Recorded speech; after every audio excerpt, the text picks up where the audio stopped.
Это Бакаятинское социальное стационарное учреждение для пожилых и лиц с ОВЗ. На сегодняшний день здесь проживают 70 человек, которые прибыли в стационар со всей страны.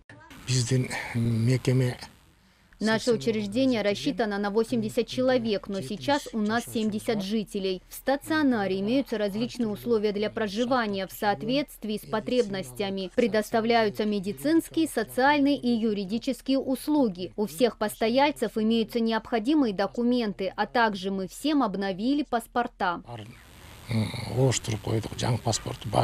Здание стационара эксплуатируется с 1960 года, и постепенно его состояние ухудшалось. Но с 2022 здесь начался поэтапный капитальный ремонт. Вначале была обустроена прилегающая территория и уложена брусчатка. На все это ушел 1 миллион сомов. В прошлом году отремонтировали крышу столовой, а в этом году идет замена кровли жилого блока. Средства на это были выделены из районного фонда развития.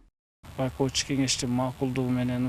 решению наблюдательного совета мы поэтапно ремонтируем наш дом престарелых. В этом году мы написали проект и на 1 миллион 900 тысяч сомов полностью меняем крышу. Теперь во время дождя ничто не будет протекать и сыреть. На следующий год мы запланировали полное обновление фасада здания.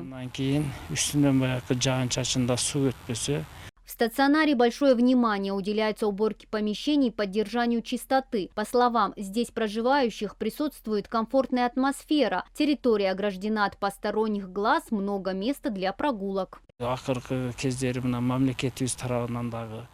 В последнее время со стороны государства нам уделяется больше внимания. У 70% проживающих нет семьи. Они остались без присмотра и помощи. Это не только пожилые люди, но и молодые с ОВЗ. Государство увеличило им пособия и пенсии. Мы со своей стороны также пытаемся сделать все необходимое, чтобы они чувствовали себя как дома.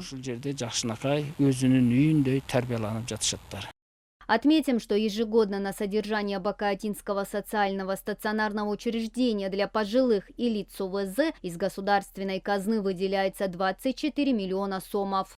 Мадина Низамова, Кайнар Урмонов, Татыбүбү Кинджакунова, Эльтер, Таласская область.